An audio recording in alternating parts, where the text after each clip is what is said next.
अस्सलाम वालेकुम, welcome back to my YouTube channel. ओह, इतनी तेज़ी से अंडा कौन फेंटता है जनाब जी। रमज़ान का महीना शुरू हो चुका है, ये सहरी की तैयारी हो रही है। आप सबको मेरी तरफ से दिली रमज़ान की बहुत बहुत मुबारकबाद हो। अल्लाह ताला हम सब की दुआएं कबूल फरमाए और सबसे बड़ी बात हमें अल्लाह ताला तौफीक दे कि हम इस रमज़ान में, इस बाबरकत महीने में उससे बहुत सारी दुआएं मांगे और उसका कुर्ब हासिल करने की कोशिश करें। आमीन सुम्मा आमीन। तो जी जनाब, ये मैं टमाटर वो तेरी खैर, ये मेरा टमाटर है और ये मैं इसके अंदर डालने लगी हूँ। और देख लें मैं कितनी तेज़ी से काम करती हूँ, मतलब कि टाइम इतना थोड़ा बच गया है। और मतलब मेरी आंखें जो है वो घड़ी के ऊपर होती हैं, एक पराठे के ऊपर होती है और एक अंडे के ऊपर होती है। अब पराठे से आप लोगों को अंदाज़ा हो गया होगा कि आज मैंने अपनी सहरी में क्या बनाया। वो है जी अंडा पराठा। और मैं समझती हूँ कि अंडा पराठा चाहे रमज़ान हो या चाहे नॉर्मल दिन हो, ये एक ऐसा देसी नाश्ता है, एक ऐसा देसी नाश्ता है कि मेरा ख़्याल है कि वो हर किसी का अच्छे से पेट भर लेता है। तो ये है कि आज मेरा अंडा पराठा खाने का बड़ा मूड चढ़ रहा था। मैंने कहा चलो आज मैं आप लोगों को भी अंडा पराठा का मूड बनाती हूँ। अच्छा जी, एक बात बड़ी ज़रूरी मैंने कहनी थी। वही बात है ना कि जनानियां जड़ियां ना कुछ चुल्हे अगे खलोतियां रहती ने, ईद वाले दिहाड़ी भी तो रमज़ान वाले दिहाड़ी भी, क्योंकि मैं घर में क्योंकि सिर्फ मैं रोज़ा रखती हूँ घर में, और इस वजह से मुझे खाने का, पकाने का या चूल्हे के खिलौने का मुझे वो कोई मतलब इतना इशू नहीं है मेरा। तो कभी कभी मैं बड़ी बाज़ार हो जाती हूँ। सही बात मैं आपको बताऊँ, मुझे बड़ी बाज़ार की यार, बच्ची छोटी सी बच्ची एक जान है मेरी, मुझे सारे काम अकेले करने पड़ते हैं। सहरी भी खुद बनाओ, तारी भी खुद बनाओ, ये क्या बात हुई, मेरे लिए तो कुछ करता ही नहीं है। मतलब पहले बड़ा ऐसा बोलती थी, लेकिन अब नहीं मैं ऐसा बोलती। अभी कहती यार मुझे पता है जब मैंने करना है तो करना है। तो ये देखें जी कितना सारा मैंने धनिया इसमें डाल दिया। अब इसकी शक्ल कैसी बनने वाली है आप लोग आगे जाकर देखना। असला नहीं, अच्छा हंसना नहीं प्लीज़, अच्छा नहीं, ऐसे नहीं, हाँ हंसते नहीं। देखो जिस तरह मुझे टेस्टी लग रहा है मैं वैसे बना रहा हूँ। आपने बिल्कुल नहीं हंसना, आप बड़े अच्छे बंदे हो कसम से, आप बड़े अच्छे हो, बड़े मेरे प्यारे प्यारे सब्सक्राइबर्स हो, मेरे यूट्यूबर व्यूवर्स हो, इतने प्यारे प्यारे आप लोग हो ना। बस आपने हंसना नहीं है, बस प्लीज़ हंसना नहीं है, हंसना नहीं है। ये इतना मज़ेदार जो ऑमलेट बना ना मेरा, यकीन करें आप, बड़ा मज़ेदार ऑमलेट बना। तो जी जनाब, ऑमलेट कुकिंग से मुझे याद आ रहा है, सहरी से मुझे याद आ रहा है, बाज़ ऐसी फैमिलियाँ होती हैं जो रात को ही सारी तैयारी करके रख लेती हैं, ठीक है। और आपको एक राज की बात बताऊं, चलो पोल खोल ही देती हूँ।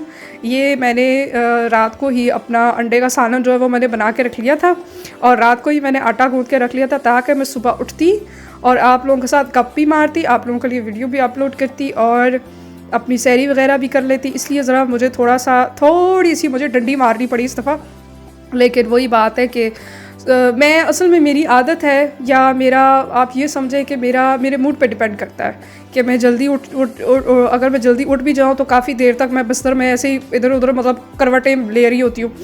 तो लेकिन कभी कभी ऐसा होता है कि इतनी एनर्जी मेरे अंदर आई होती है तो मैं उठते साथ ही जनाब छलांग मारती हूँ और मतलब सारे घर में दौड़ लगानी शुरू कर देती हूँ, वो भी सुबह सुबह। तो ये मुझे था कि बस मुझे आजकल गुजारी बात है, रमज़ान का महीना है, तहज्जुद में और नमाज़ों में और इबादतों में, क्योंकि बहुत सारा वक्त हमें बिताना चाहिए। और देखें कि तेल कितना कम डाल रही है। वो आ गई ना भी मेरी अम्मी वाली बात, मेरी तीलों का को तेल मांग के खाती। अच्छा, इसके पीछे भी एक राज है, वो ये है कि हेल्दी ईटिंग। अब हेल्दी ईटिंग, रमज़ान में हेल्दी ईटिंग, अब मोस्टली ज़्यादातर लोग ये कहते हैं 2 वड्डे पराठे चौंधे हुए घ्यो ना, चौंधा होता है ना जिसते सही मतलब करारे पराठे जो होते हैं, और उसके बाद अंडा हो, पराठा वो अपना सालन हो, कोई भी हो, उसके अंदर एक्स्ट्रा घी होता है। कि एक तो यानी जनाब लोगों ने तो स्वाद लेना होता है सहरी के वक्त, और दूसरा ये कि हाय हाय हाय सारा दिन हम रोज़ा रखेंगे, हम क्या करेंगे, हम तो मर जाएंगे भूख से, हम थोड़ा नहीं खा सकते, हम ज़्यादा नहीं खा सकते। तो आपको मैं अपना एक तजुर्बा अपने साथ में शेयर करने लगी हूँ, और ये है कि मैं भी पहले ऐसी करती थी। फिर जब मैंने पोर्शन कंट्रोल करना शुरू किया, पोर्शन कंट्रोल का आसान उर्दू में मतलब पता है क्या बनता है? पोर्शन कंट्रोल का मतलब है नाप तोल के खाना, यानी कि उसका इतना फ़ायदा है कि ना आप ज़्यादा खाते हो और ना आप कम खाते हो। वैसे लगता ज़्यादा ही है प्लेट में, अगर आप जब उसको बना के डालते हो ना तो वो ज़्यादा लगता है, लेकिन बाद में जब आप खा के थोड़ी देर बाद आपको फ़ील होता है कि आहा आपने तो ज़्यादा खाया नहीं, आपने तो बिल्कुल मुनासिब खाया। तो बड़ा इंसान बहुत हल्का फुल्का फ़ील करता है। अब जितनी मकदार में मैं अपनी सहरी बना रही हूँ, आप में से कोई भी देख के कहेगा भाई ए नहीं मैं काम कर सकता, या ए मैं काम नहीं कर सकती, मतलब ये इतना थोड़ा मैं नहीं खा सकता, ये मैं नहीं खा सकती। आप यकीन करें, आप पोर्शन कंट्रोल अगर आप स्टार्ट करेंगे ना, तो आप यकीन करें 2-3 दिन के अंदर अंदर मैं आपको वादा करती हूँ, मैं आपसे वादा करती हूँ कि 2-3 दिन ही चलो हद 5 दिन के अंदर अंदर आपकी बॉडी एकदम पोषण कंट्रोल को एक्सेप्ट करेगी, ठीक है। और चाहे आप सहरी में थोड़ा खाएं या इफ्तारी में या सहरी में पोषण कंट्रोल के हिसाब से खाएं, आपका जिस्म हर वक्त हल्का फुल्का फील होगा, ना वो हैवीनेस फील होगी और ना ही वो फील होगा कि हाय अब हम फटने लगे हैं।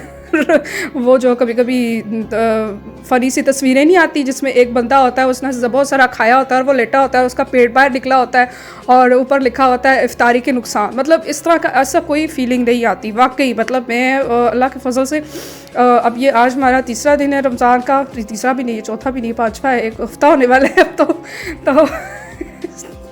आप लोगों के साथ बातें करते करते पता नहीं मैं कहाँ कहाँ पहुँच जाती हूँ। तो ये है कि तकरीबन एक हफ़्ता होने वाला है तकरीबन, और मैं अल्लाह का शुक्र है पहले दिन से मैं पोषण कंट्रोल से अपना ये नाश्ता कर रही हूँ और अपना सहरी और इफ्तारी कर रही हूँ और अल्लाह के फजल से बहुत अच्छा इसका रिज़ल्ट आया। लेकिन इसके साथ सबसे ज़रूरी चीज़ वो है जी वर्कआउट। लेकिन वर्कआउट आपकी बॉडी पे डिपेंड करता है, ठीक है, आपकी हिम्मत पे डिपेंड करता है, आपकी बॉडी पे डिपेंड करता है कि आप किस किस्म का वर्कआउट जो है वो बर्दाश्त कर सकती है। मैं आपको बताती हूँ, नॉर्मली जब बंदे ने रोज़ा रखा हो तो हार्ड वर्कआउट नहीं करनी चाहिए, बिल्कुल नहीं करनी चाहिए, क्योंकि ज़ाहिर बात है आपने सारा दिन कुछ खाया पिया नहीं होता, आपका जिस्म डिहाइड्रेटेड होता है, जिसकी वजह से अगर आप ज़्यादा वर्कआउट करेंगी या ज़्यादा इस तरह का कोई काम करेंगे तो आपको बहुत ज़्यादा कमज़ोरी फील होगी।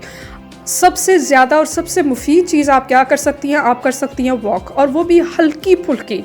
मतलब अगर आप मिसाल के तौर पर रमज़ान से पहले 10,000 कदम या 20,000 कदम अगर आप चलती हैं ना, तो रमज़ान में आप वॉक नहीं छोड़ें, आप हल्की फुल्की वॉक रखें। 5 to 6,000 स्टेप्स की वॉक आप रखें। शाम को इफ्तारी से 2-3 घंटे पहले आप एक छोटा सा चक्कर लगा लें अपने मोहल्ले का वगैरह वगैरह। अपने आप को, अपने जिस्म को ज़्यादा आपने नहीं थकाना, क्योंकि रोज़े की वजह से ऑलरेडी हमारा जिस्म जो है ना वो थका हुआ होता है। तो ये है जी मेरा लच्छा पराठा है। इस पराठे से मुझे बड़ा याद आ रहा है, अच्छा मेरी अम्मी के पराठे बनाने के ना बड़े तरीके हैं, मतलब वो उनके अपने तरीके हैं, लेकिन ये मेरा पराठा जो है ना ये बड़ा ही करारा और बड़ी कोई क्रिस्पी और बड़ा ही कोई मज़ेदार किस्म का बनता है। और मेरे मियाँ हमेशा मुझे कहते हैं कि तुम हमेशा ये वाले पराठे बनाती हो, दूसरे वाले नहीं बनाते, मतलब दूसरे स्टाइल से नहीं बनाते। हमेशा मैं ये रोल करके ये लच्छा टाइप पराठा बना रही हूँ, हालांकि इसके बाद में लच्छा कोई नहीं नज़र आ रहा होता, बस वो जिस तरह का वो बन रहा है उसी तरह बन रहा होता है।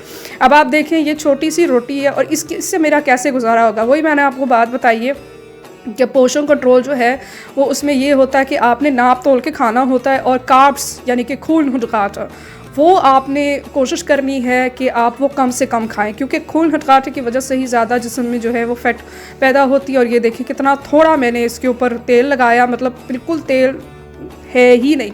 तो जितना हेल्दी आप अपने आप को रखेंगे, जितना हेल्दी आप अपनी इफ्तारी और सहरी करेंगे या आम दिनों में भी, इट्स वेरी इंपॉर्टेंट कि कम तेल वाला खाना खाएं, कार्ब्स कम खाएं, प्रोटीन ज़्यादा नहीं है। देखिए कितना सारा सालन बन, ये 2 अंडों का इतना सारा सालन बन गया, और इसको मैंने बाद में फिर चमचियों के साथ भी ख़त्म किया।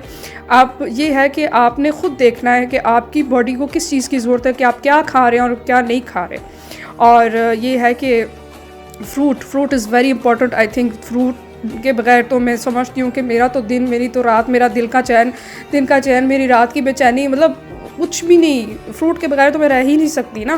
तो ये है कि ये देख लें, मैंने अपनी प्लेट जो है तैयार कर ली है, रोटी मेरी तैयार हो चुकी है, which is I think it was 80 ग्राम की रोटी थी। इसके ऊपर मैंने 1 to 2 टीस्पून इसके ऊपर मैंने घी लगाया, 2 अंडों का मैंने सालन बनाया है, एक पूरा मैंने बनाना खाया है। और ये देखें जी दूध, अब चाय मैं नहीं पीती क्योंकि उसके बाद वही बात है कि चाय पीने से जो है ना वो मैं तो जागती रहती हूँ, लेकिन तो मैंने इस दफ़ा दूध पी लिया है।